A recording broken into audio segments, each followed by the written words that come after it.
Good day sa'yo, paring RJ, at sa mga tagapakinig sa channel mo. Itago mo na lang ako sa pangalang Chris.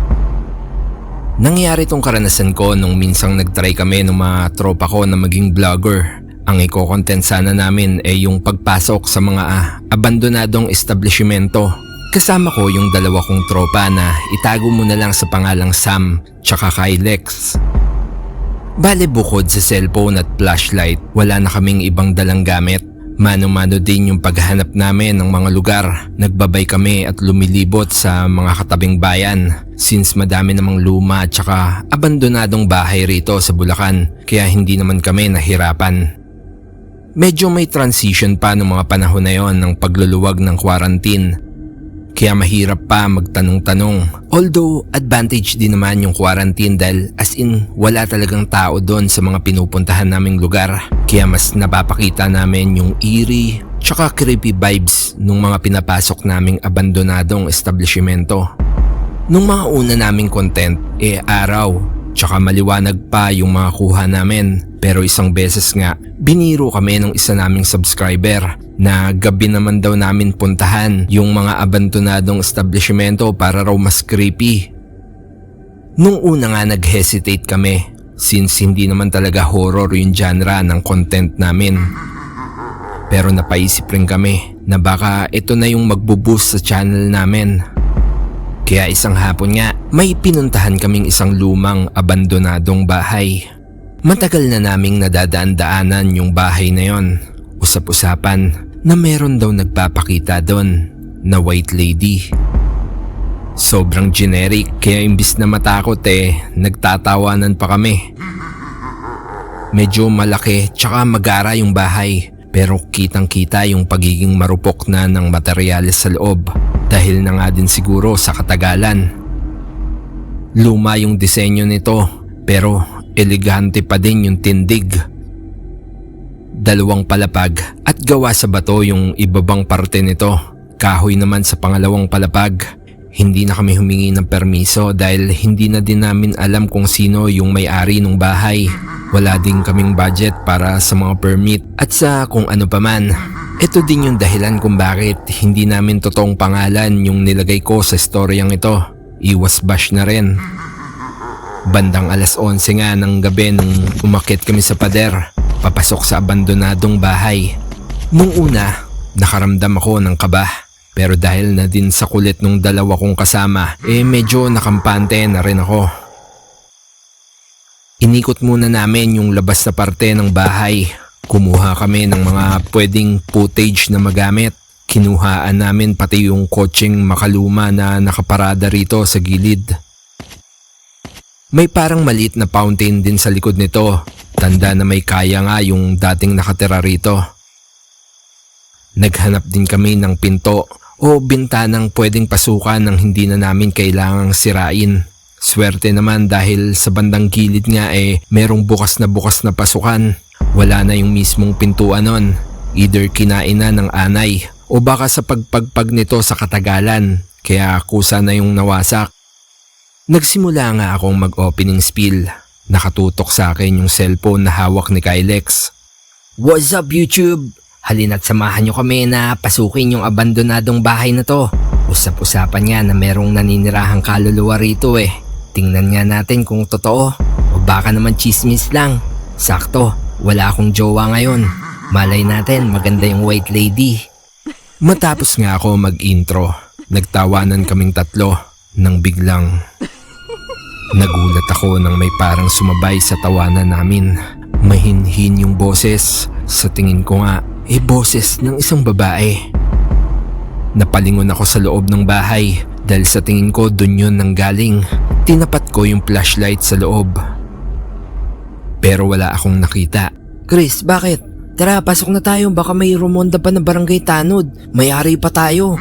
Wika ni Sam. Napabuntong hininga nga ako nun. Inisip ko na lang na baka mali lang ako nang narinig. Marahan nga kaming pumasok sa abandonadong bahay. Dahan-dahan kami sa paghakbang. Puno kasi ng basag na salamin yung lapag nun. Medyo delikado pa nga dahil natatakpan yung karamihan nun ng mga dahon na tinangay galing sa labas ng bahay. Sobrang dilim sa loob, nakakatakot kung iisipin.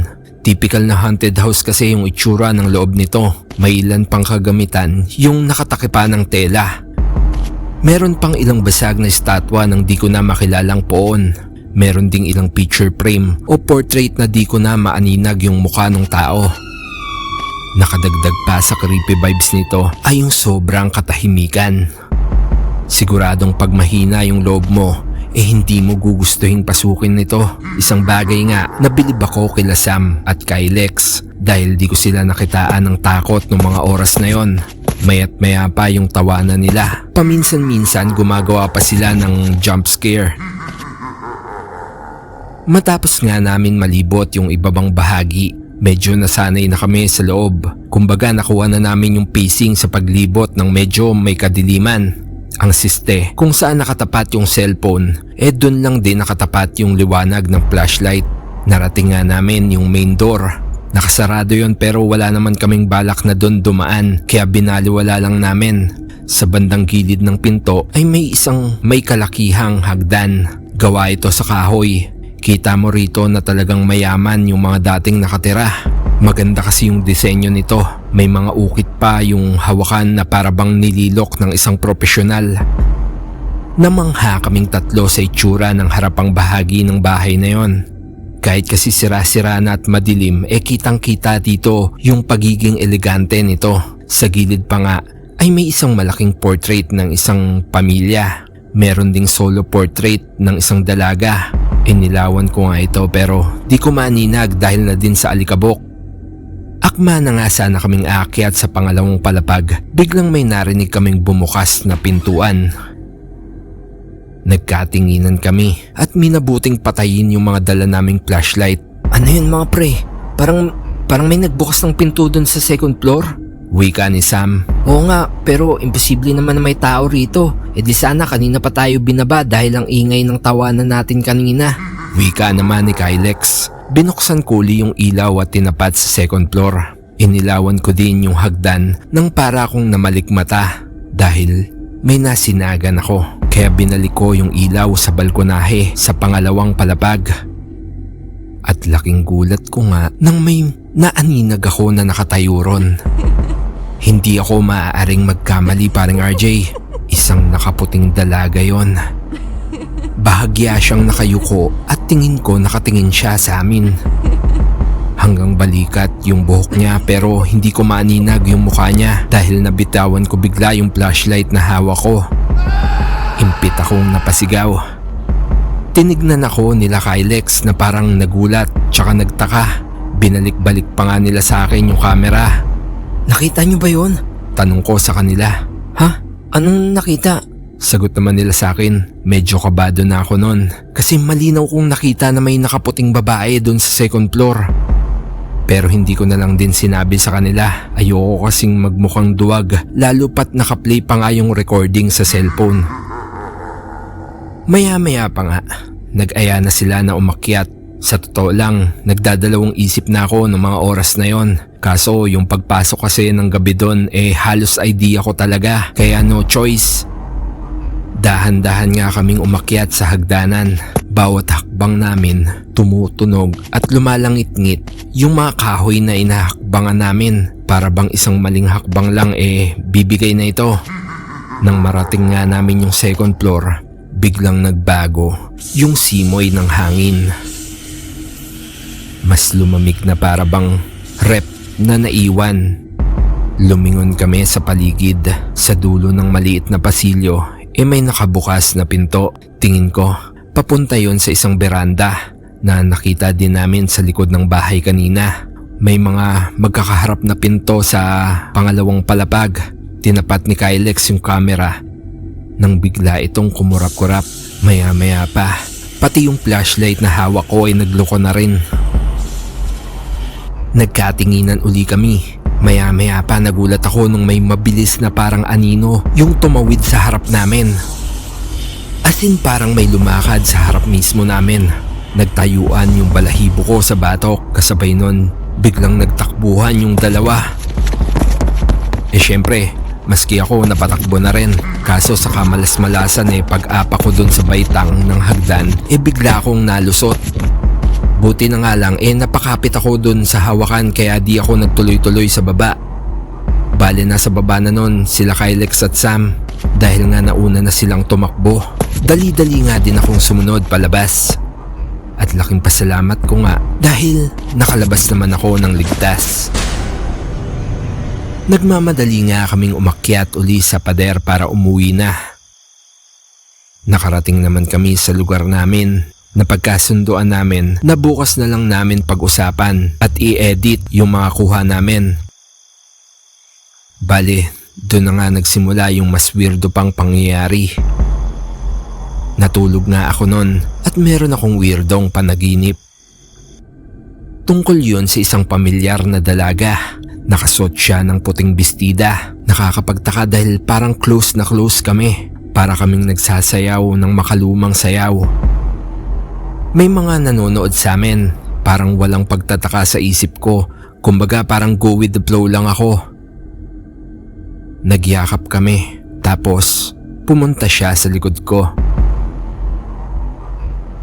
Doon na nga ako nagising. Pagtayo ko ng higaan, naramdaman ko na sumasakit yung balikat ko. Naisip ko kagad na baka stiff neck. Uminom nga ako ng gamot pero maghapon yung lumipas hindi pa rin nawala yung sakit ng bato ko.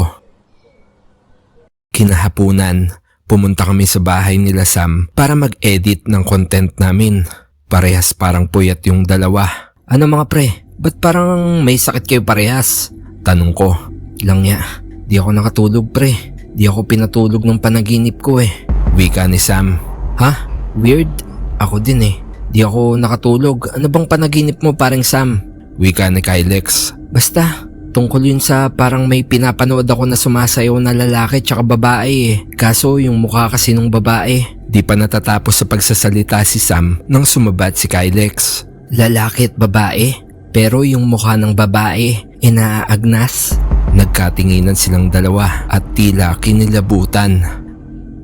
Napalunok nga ako nang mapagtanto na isang senaryo lang yung napanaginipan naming tatlo. Pero ang pinagkaiba, ako mismo yung kasama ng babae na sumasayaw. Tsaka hindi din katulad nung sinasabi nila na naagnas yung mukha nito. Sa katunayan nga maganda siya. Mukhang may pagka-Espanyol pa yung mukha nito. Parang si Gloria Diaz nung kabataan niya. Maya-maya pa. Napatahimik sila parehas, sabay na patingin sa akin ng sabay. Chris, sa panaginip ko kasi matapos sumayaw ng babae, pumunta to sa likod ng lalaki. Wika ni Sam at tinuloy naman ni Kylex. At sumapan siya sa likod ng lalaki. Binalot ng nakakabinging katahimikan yung kwarto ni Sam. Kinilabutan ako nung oras na yon. Meron kasi akong naiisip pero ayokong iboses sa kanila. Dahil nga kinikilabutan na ako nun, pinilit ko ibahin yung usapan. Kako, tignan namin yung mga kuha namin sa cellphone. Pero sa laking pagtataka nga namin corrupted yung mga files ng halos lahat ng footage. Nakakapagtaka at nakakakilabot. Sinabi ko pong halos lahat dahil merong isang footage na nagpe-play pa naman. At yun yung footage na sumigaw ako dahil may nakita akong babae sa balkonahe sa pangalawang palapag. Pero hindi yun yung talagang nagpakilabot sa amin. Taliwas nga sa ini-expect ko na baka nakuhaan ng video yung nakaputing babae na nakita ko sa second floor. Wala siya ron. Dahil andun pala siya sa likod ko at nakapasan. Nang mapanood nga namin yun, hindi kami makapaniwalang tatlo. Dahil malinaw na habang nakatanaw kami sa ikalawang palapag, nasa likod ko na pala yung babae. Malinaw yung kuha nito na parang nakangiti pa nga ito. Halos maihinga ako sa takot. Nung una nakala ko pa nga na edited yon. Pero sa pagkakakilala ko kay Sam hindi pa naman siya ganun kagaling sa ganun. Dahil kung isipin sobrang galing ng gumawa nun para magawa niya yung ganung senaryo sa loob lang ng isang gabi. Dahil doon, wala kaming sinayang na oras. Naghanap kagad kami ng magtatawas. At swerte naman na merong malapit sa amin. Itago na lang natin sa pangalang Kapipoy. Nung nakita niya pangalang ako Alam niya na kagad. Isa nga sa pinagawa niya sa akin pinagtapat niya yung 2 hinliliit ko sa kamay. Katakataka ngang hindi ito pantay ng haba. Kala ko nga ako lang. Pero pati din pala sila Sam at Kylex.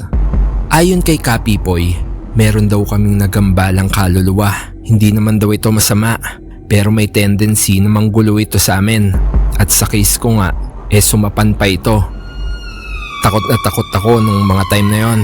Sa takot ko nga dun mismo kila Kapipoy, kinuha ko yung cellphone tsaka ko dinilit kahit yung mga files na hindi naman talaga gumagana. Di naman umangal sila Kylex at Sam dahil maging sila takot na din ng mga oras na yon. Tinanong namin si Kapipoy kung ano ba yung kailangan namin para hindi na kami gambalain ng dalaga. Pinayuhan niya kami na bumalik sa abandonadong bahay at magtirik daw kami ng kandila. Meron siyang binigay na maliit na papel na may dasal. I-recite daw namin yon ng ilang beses. Sabay papatayin din yung sindi ng kandila. Matapos nga namin marinig yon, wala na din kaming sinayang na oras. Swerte din dahil hapon pa noon at hindi pa madilim. Muli kaming umakyat sa pader at pumasok sa bahay. At nang marating nga namin yung bungad na bahagi nito sa loob kung nasaan yung hagdan, nagulat kami dahil wasak-wasak na ito. Ibang iba yung itsura nito kagabi kung saan kahit papano maayos pa. Nagkatinginan nga kami sa pagtataka kahit kasi yung hagdan sira-sira na. Sirang-sira na. Sa pagkakataong yon, sa tingin namin imposibleng magamit pa ito para umakyat sa pangalawang palapag. Wala nga kaming nagawa kundi doon na lang mismo gawin yung pinapagawa ni Kapipoy. Matapos ang ilang minuto, sa awa naman ng Diyos natapos namin. Nagmamadali kaming pinatay yung kandila. Pero bago nga ako lumabas, tila may kumuha ng atensyon ko. Tumingala ako at nakita ko yung portrait ng isang dalaga sa gilid ng hagdan. Nanlaki nga yung mata ko nang mapagtantong siya yung dalagang nasa panaginip ko. Nagmamadali ako tumakbo palabas at nung nakita nga nila Kylex na kumakaripas ako ng takbo, dali-dali na din silang tumakbo. Matapos nga yung araw na yon, di na uli kami pumunta sa mga abandonadong lugar. Kahit paano hindi din naman kami gano ng hinayang sa pag-quit sa paggawa ng content dahil hindi din naman talaga nag-boom yung channel namin. Sa ngayon parang RJ, may mga sarili-sarili na kaming trabaho at isa nga sa pinagkakabalahan ko habang nagwo-work from home makinig sa mga horror narration channel katulad ng sayo. Hanggang dito na lang yung kwento ko. Sana kahit paano magustuhan ng mga tagapakinig mo.